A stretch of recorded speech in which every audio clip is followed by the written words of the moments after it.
Alors,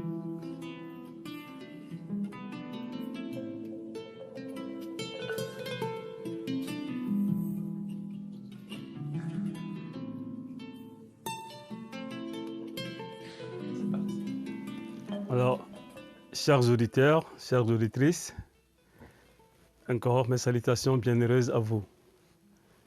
Ici, Korejo Missa Doumbia, alias Ramissa Doumbia. Vous me demandez la mise en pratique de la spiritualité négro-africaine. Avant toute causerie, nous allons invoquer nos ancêtres pour qu'ils nous inspirent la pensée juste, la parole juste et l'acte juste. Vous avez souhaité être briefé sur la pratique de la spiritualité négro-africaine parce que beaucoup disent que bon, nous avons compris essentiellement, mais comment pratiquer? Eh bien, c'est très simple, rien de plus simple que ça. Vous êtes habitué certainement au terme prière.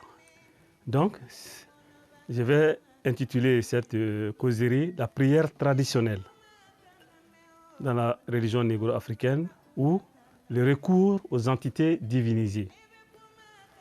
Quand je parle de prière, je suis un peu mal à l'aise parce que le mot prière tel que nous l'entendons n'existe pas dans ma langue.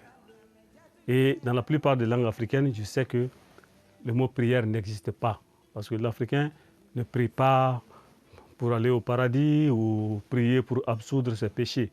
De telles prières n'existent pas chez nous. La prière dans la religion négro-africaine, c'est plutôt des sollicitations, la soumission des doléances aux entités divinisées pour résoudre nos problèmes.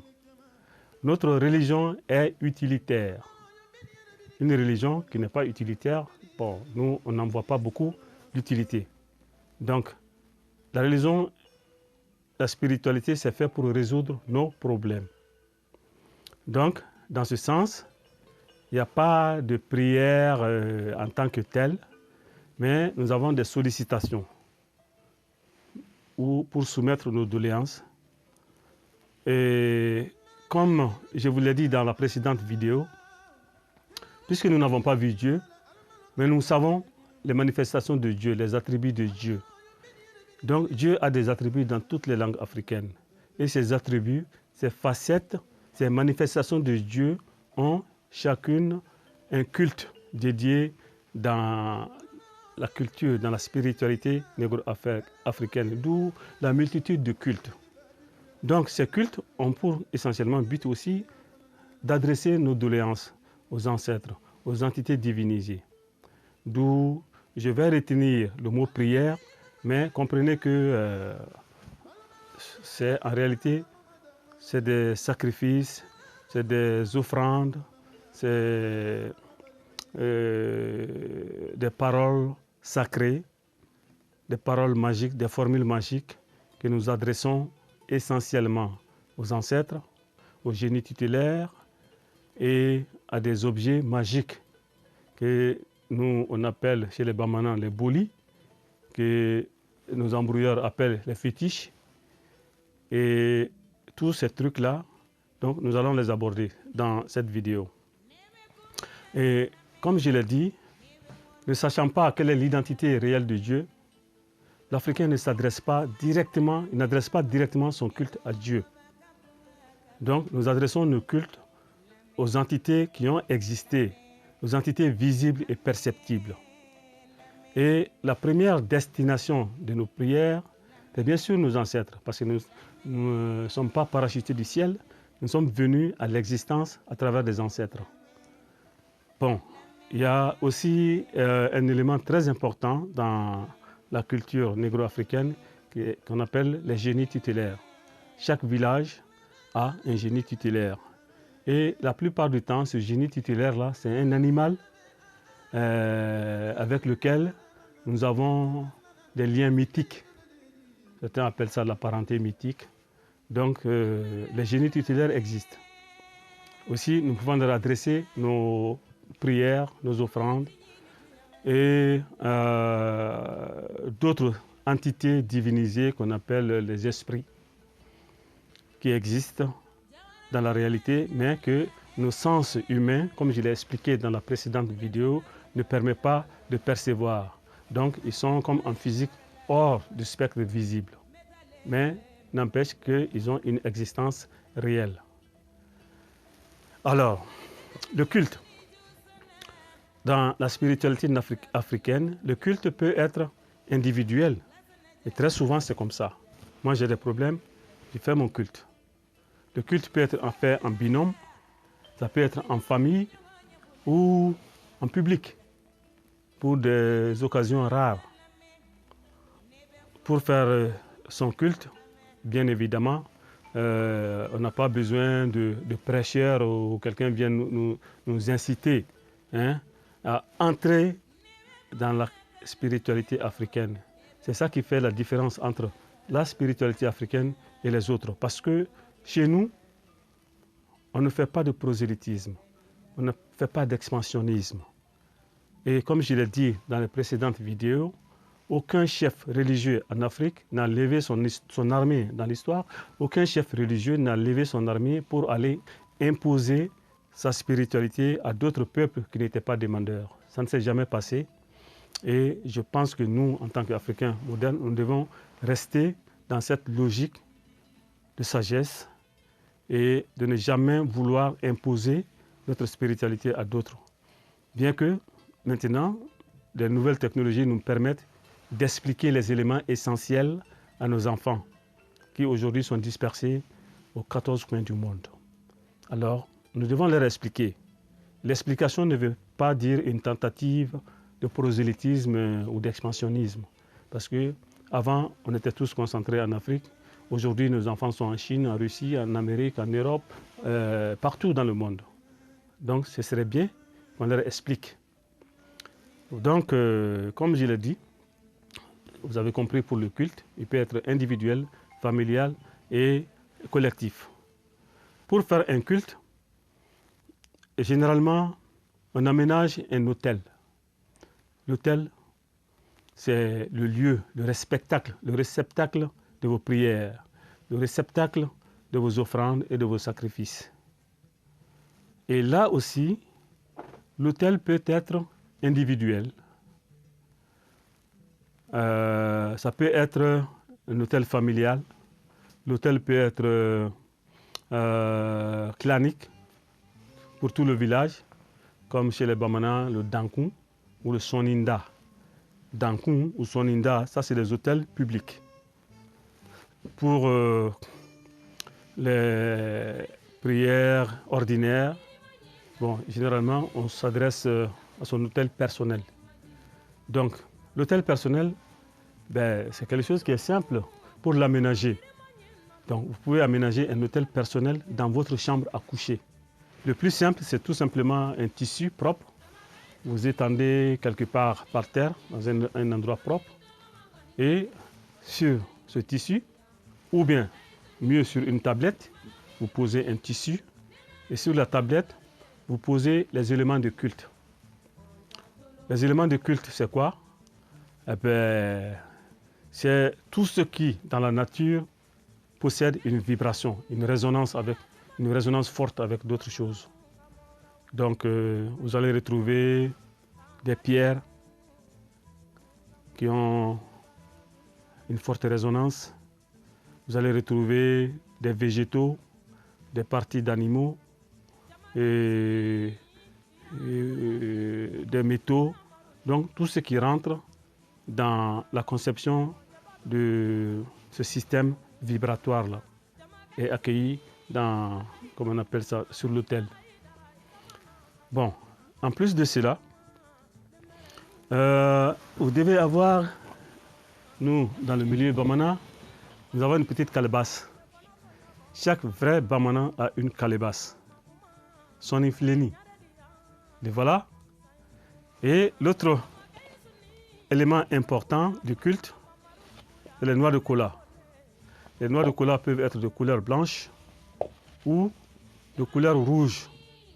Mais qu'elles soient blanches ou rouges, c'est toujours du jus rouge qui sort.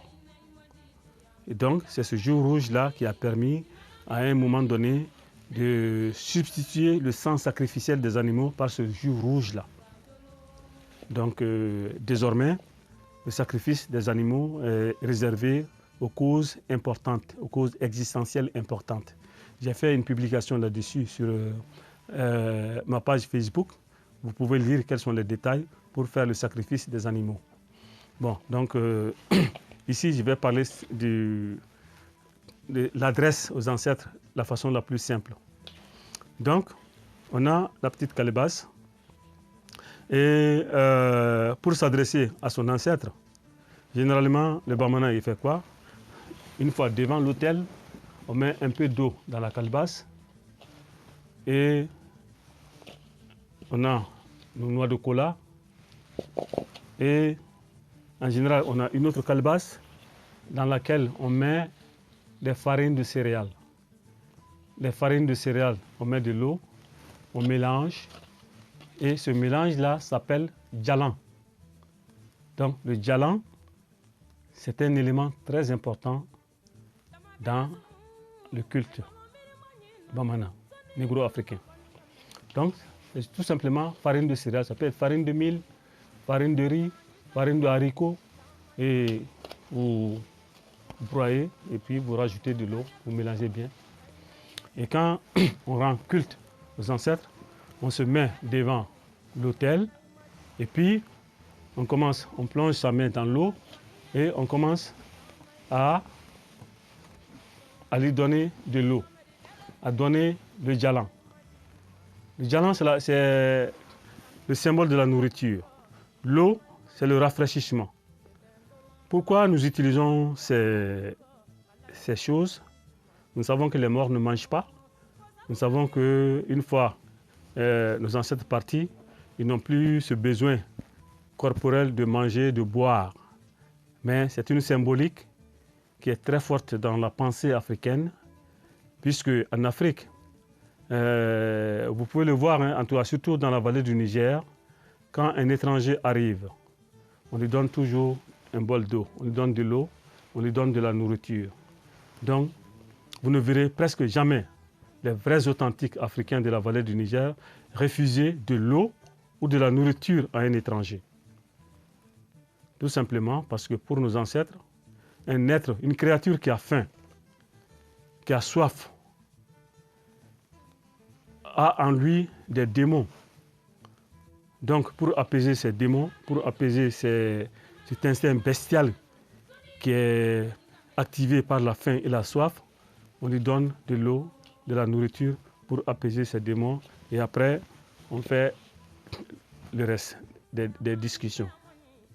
Donc, quand un étranger vient chez nous, c'est d'abord de l'eau, un bol d'eau.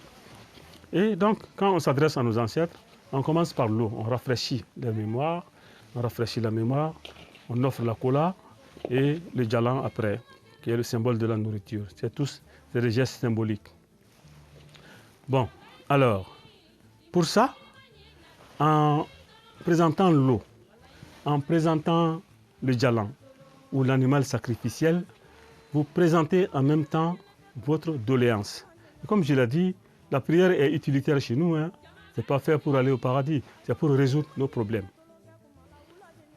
Bon, la fréquence de la prière n'a pas d'importance. Comme c'est utilitaire, vous pouvez faire vos prières pour ceux qui sont habitués à la notion de prière dans les autres religions. Si vous voulez, si ça vous convient, vous pouvez faire votre prière quotidiennement. Vous pouvez même faire matin et soir si vous voulez. De la même manière, vous pouvez faire votre prière une fois par semaine. Ou si vous voulez, une fois par mois. Ou même une fois par an, si vous n'avez pas de problème. C'est exactement la même chose. C'est selon comment votre cœur sent.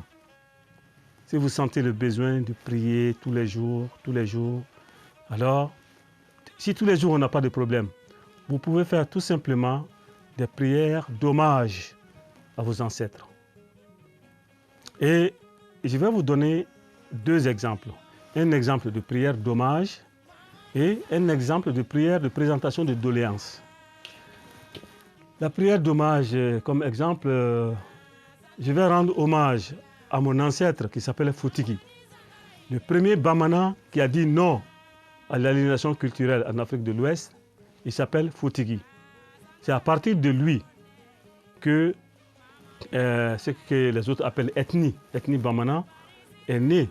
Parce que lui, il a été le premier à dire non, je refuse d'abandonner ma culture, je refuse d'abandonner ma spiritualité pour suivre celle des autres. Et quand l'émissaire arabe est venu chez nous, c'est fait en 667, imaginez, 7e siècle. Il a dit à l'émissaire arabe, ben, mon gars, moi, Foutigui, tu me vois bien, j'ai une touffe stressée sur ma tête. Est-ce que tu vois bien? Cette touffe-là, ça me permet de communiquer avec le cosmos. Et toi, tu vas me parler de Dieu. Moi, je connais Dieu avant la naissance de ta grand-mère. Donc, à partir de lui, il a dit Nte Mbana. Mbana, et ses descendants sont appelés Bana, Mounumbana, ceux qui ont refusé. Donc, les Bamana sont des gens qui ont refusé la soumission, qui ont refusé l'aliénation. Donc, voilà pourquoi je vais commencer à faire une prière d'hommage à Foutigui.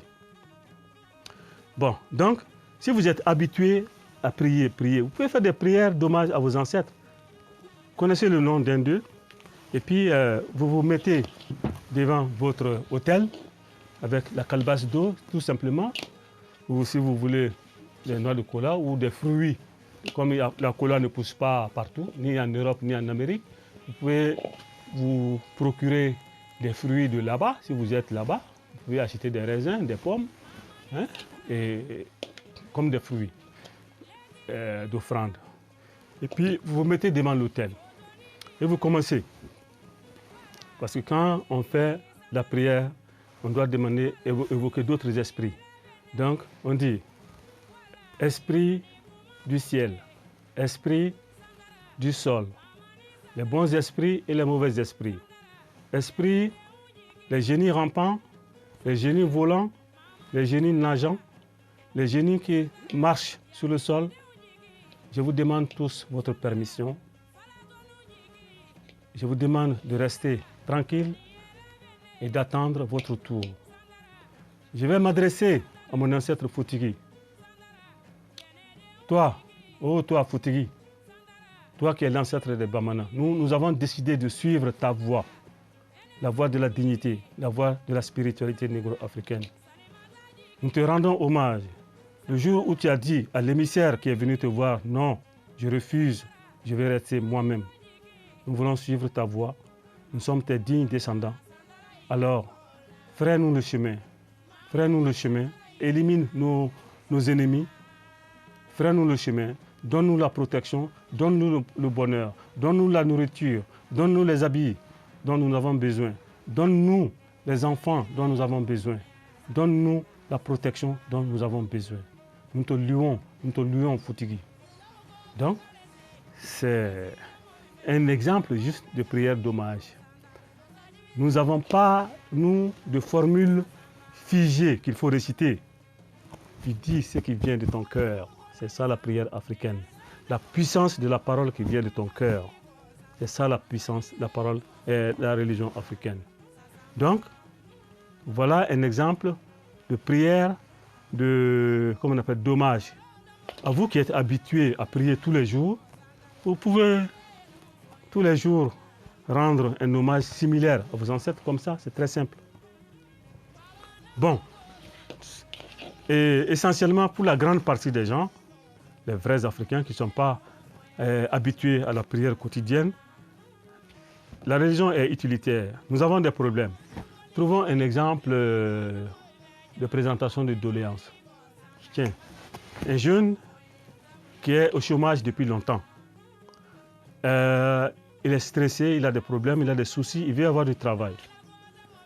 Alors, il a décidé de s'adresser à ses ancêtres pour qu'il puisse trouver un travail, pour que son existence puisse être assurée. Ce jeune, qu'est-ce qu'il peut faire? Il prend sa calebasse d'eau. Moi, j'ai la calebasse parce que je suis du Mali. Chez nous, ça pousse. Mais chez vous, si vous êtes en Chine, si vous êtes en Russie, si vous êtes en Amérique du Nord, la calebasse ne pousse pas. Vous pouvez tout simplement prendre une gourde, un bol, ce que vous avez là-bas qui ressemble à ça, mais quelque chose de très propre, dédié à ça. Alors, vous mettez de l'eau et puis vous vous mettez devant votre autel et vous commencez la même chose que j'ai dit. Esprit du ciel, esprit de la terre, les bons esprits et les mauvais esprits. Je vous demande tous la permission de m'adresser à mon ancêtre. Restez tranquille en attendant votre jour. Moi, un tel, bon, je vais vous dire mon nom parce que moi je suis Siramissa. Moi, Siramissa, je suis dans la difficulté d'obtenir du travail aujourd'hui. Je m'adresse à toi, mon ancêtre Foutigi. Je suis ta suite ici sur la terre. L'existence est devenue difficile pour moi. Foutigi, voilà, j'ai apporté pour toi de l'eau. Voilà ton eau. J'ai apporté pour toi 2 noix de cola. Voilà tes noix de cola. J'ai apporté pour toi du djalan. Voilà ton djalan. Je te les apporte pour que tu puisses m'aider à trouver un bon emploi. Aide-moi, Foutigi. Mon existence est en danger. Aide-moi à trouver l'emploi dont j'ai besoin. Aide-moi, Foutigi. Je suis ta suite. Je suis venu à cette existence-là à travers toi. Alors, Foutigi, tu peux même le mettre en garde, hein, parce que chez nous, là, c'est free, c'est libre. Tu dis, Foutigi, voilà, je t'ai apporté de l'eau. Je t'ai apporté la cola. Je t'ai apporté la noix de cola pour que tu puisses m'aider à trouver du travail. Foutigi, je veux que ce travail-là, je le trouve dans l'intervalle d'1 mois. Si tu me donnes ce travail-là dans l'intervalle d'1 mois, je m'engage, vous voyez, je prends la promesse, je m'engage à venir te donner encore un poulet.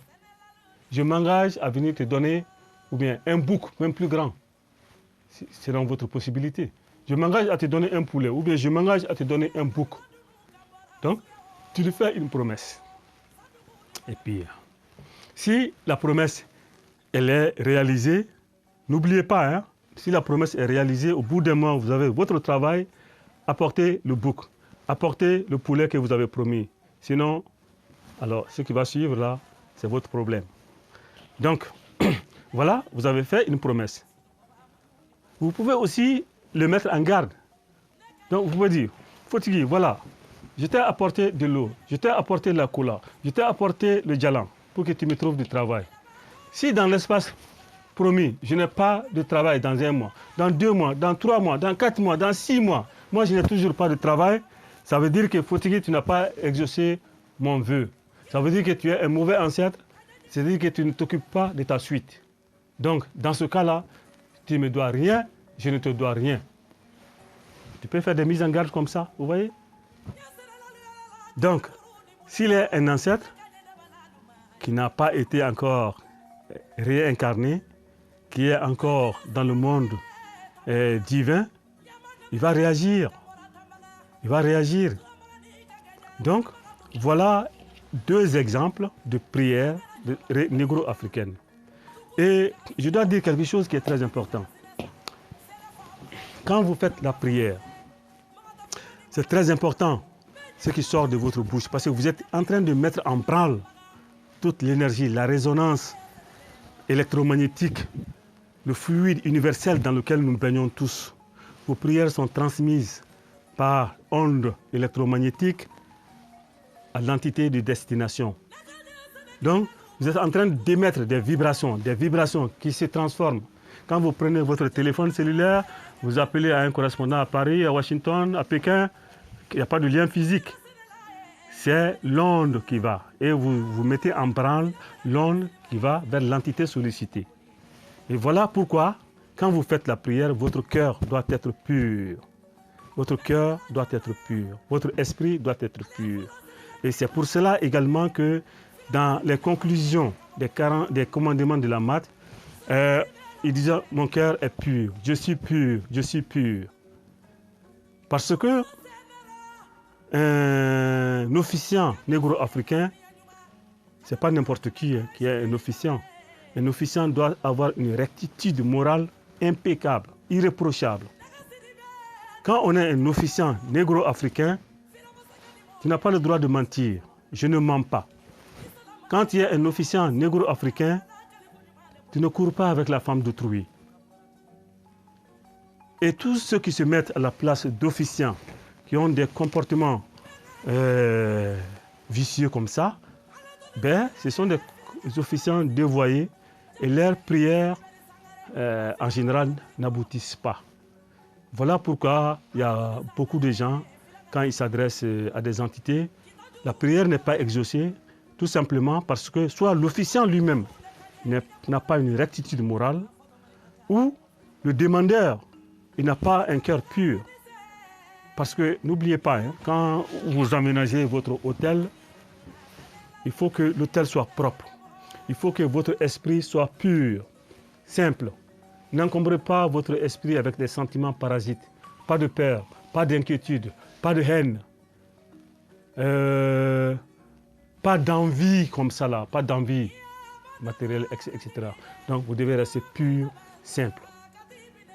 Et c'est dans cette pureté, dans cette simplicité que vos paroles deviennent des sources, des générateurs d'énergie. Donc c'est comme le quartz dans un microprocesseur qui donne la pulsion. Et c'est ce quartz-là qui met le microprocesseur en marche et c'est comme ça que l'ordinateur fonctionne. Ce quartz-là, c'est votre parole qui vient du cœur. Voilà, votre cœur, c'est le quartz, c'est votre microprocesseur. C'est le siège de votre conscience. Ayez le cœur pur quand vous faites la prière. Et si la prière n'aboutit pas, soit votre cœur n'est pas pur, ou si vous vous êtes adressé à un officiant, l'officiant n'a pas une rectitude morale nécessaire. Donc c'est pour ça nos détracteurs, quand les choses n'aboutissent pas, nos détracteurs disent « Oh, c'est pas vrai ». Non, c'est tout à fait vrai, sauf que vous êtes passé par la mauvaise voie. Donc voilà deux exemples de prières négro-africaines.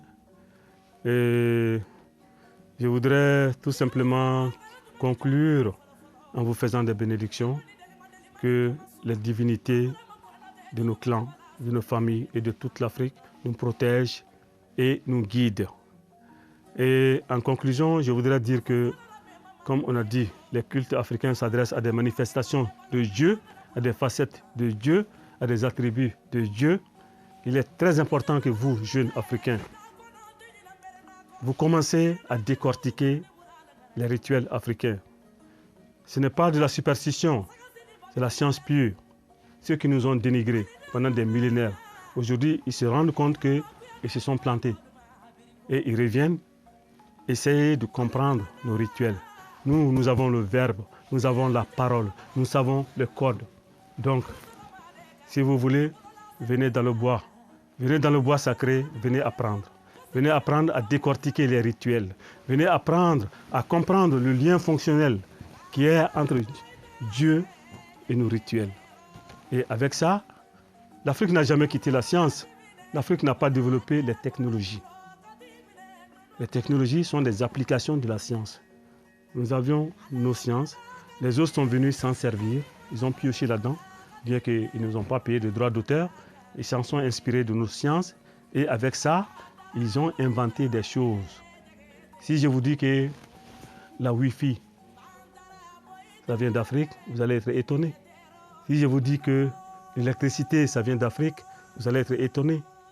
Mais les autres n'ont fait que observer ce que les Africains font et ils ont mis en pratique ce que nous faisions de façon souvent anodine, de façon banale. Vous allez voir des choses dans nos rituels qui ont l'aspect banal, on ne fait pas trop attention. Mais c'est là que vous devez creuser, c'est là que vous devez décrypter, c'est là que vous devez décoder pour comprendre le lien fonctionnel, pour comprendre le sens des choses. Et ainsi, nous allons remettre la main dans la science et avec cette science, nous allons développer des technologies qui sont utiles, qui seront utiles à nos enfants, qui seront utiles aux générations futures. Donc, l'Afrique, ce n'est pas la magie comme ils le disent. Et même si c'est la magie, ben, toute religion, c'est la magie. Il n'y a pas de religion sans magie. Hein? Il n'y a pas de religion sans magie. Le soleil, c'est la magie. L'ordinateur, c'est la magie.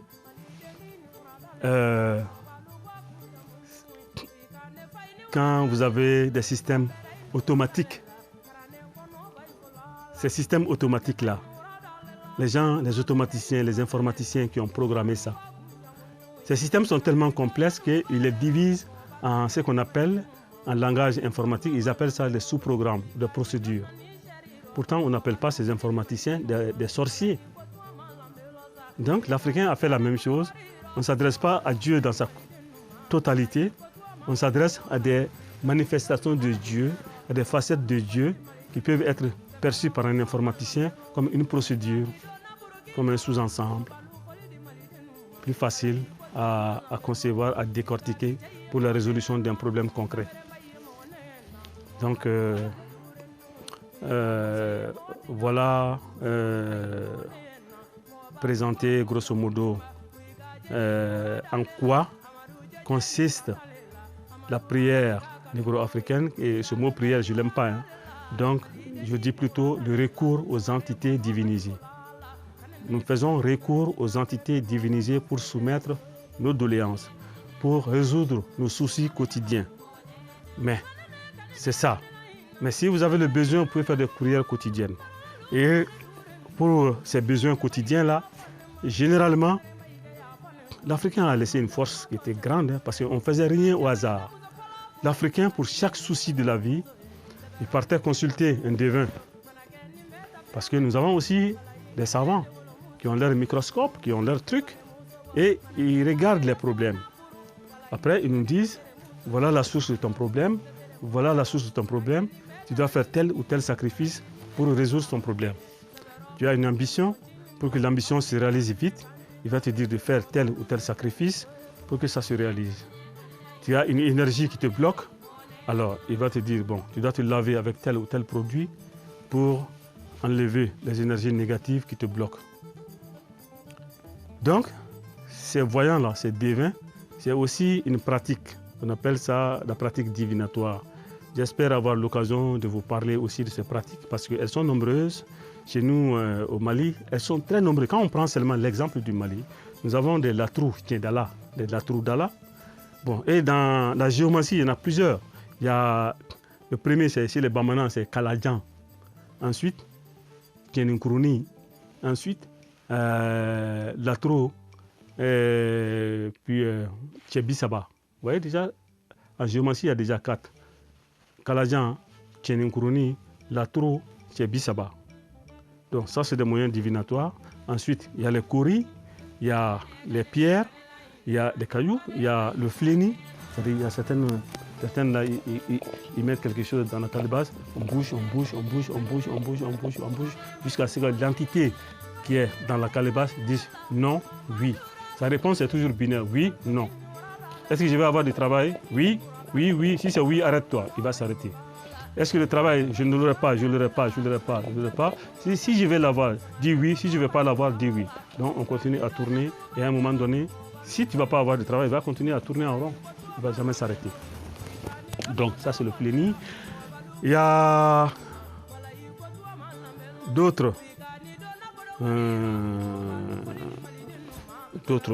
beaucoup d'autres trucs. Dans la vallée dans le golfe de Guinée, ils ont le Fa. Il y a d'autres techniques. L'interprétation des chants d'oiseaux, des traces des animaux. Il y a plusieurs techniques. Donc l'Africain se servait de tout ça pour anticiper les choses. C'est comme dans le monde moderne, quand on veut construire un immeuble important, on ne se met pas immédiatement à construire. Ils vont voir les bureaux d'études d'ingénieurs, les bureaux d'architectes. C'est eux qui font la conception. Est-ce que ça va résister au vent? Est-ce que ça va résister à la pluie, etc. Et ils font des conceptions comme ça et ils font des recommandations. C'est à partir de ces recommandations que les ingénieurs civils et les maçons se mettent au chantier. Donc, ne vous engagez pas dans les choses importantes sans consultation. Et c'est toute cette force que l'Africain a mise de côté, et puis pour s'embourber dans des choses qui ne sont pas réellement notre voie. Et donc nous avons besoin de ce retour-là, de tous ces mécanismes qui faisaient la force de l'Africain d'avant. Et tant qu'on n'est pas sur ce chemin, alors nous allons continuer à végéter, à imiter les autres et toujours à demeurer les marchepieds de l'humanité. Je l'ai dit dans toutes mes vidéos, aucun peuple ne peut se développer dans la culture d'un autre. Soyons nous-mêmes.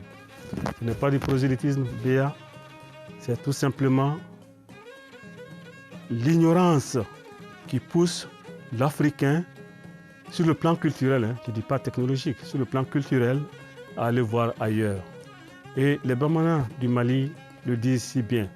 Ils disent que si tu vois la poule suivre les porteuses d'eau, c'est parce que, si tu vois les poules suivre les porteuses d'eau, c'est parce qu'elles ne savent pas où sont parties les pileuses de mil. Ah oui, les poules ont intérêt à suivre les pileuses de mil que d'aller suivre les porteuses d'eau. Donc, découvrons qu'est-ce que nous sommes, découvrons quelle est la puissance de la pensée religieuse africaine. Elle est puissante, elle est efficace, elle est simple. Bon, c'est sûr, si je dis que c'est simple, ce n'est pas aussi autant simple que ça, parce que ça demande quand même un effort. Parce que l'enseignement africain, il n'y a pas de professeur qui se lève pour aller vous donner l'enseignement. Moi, je me permets de le faire parce que j'ai fait d'autres parcours, j'ai parcouru le monde et je sais quelle est la puissance de la pensée africaine. Je me permets de vous le dire parce que je sais que nos enfants en ont besoin. Mais sinon, normalement, il faut suivre tout un cycle initiatique. Chez nous, les Bamana, pour faire l'initiation complète, il faut faire 7 cycles de 7 ans. Ce qui fait bien 49 ans sonnés pour être un grand initié. 49 ans sonnés. 7 cycles de 7 ans. Donc, en âge, j'ai largement parcouru ces cycles parce que je suis à 8 fois 7 ans. Et aussi, j'ai eu, je ne sais pas si c'est une chance, je suis né là-dedans et j'ai grandi là-dedans parce que moi, je suis né dans le village, dans une case en banco, en plein milieu des champs de mil. Et j'ai suivi l'éducation traditionnelle Bamana, qui a été le support qui m'a permis de faire le tour du monde, de comparer, de comprendre quelle est finalement la puissance de la pensée religieuse africaine. Revenons-y, il n'y a pas mieux que ça. Je vous remercie. Je fais des bénédictions pour que nos ancêtres méritants et toutes les divinités du Panthéon kamite vous protègent et vous guident. Merci d'avoir écouté cette vidéo. À la prochaine.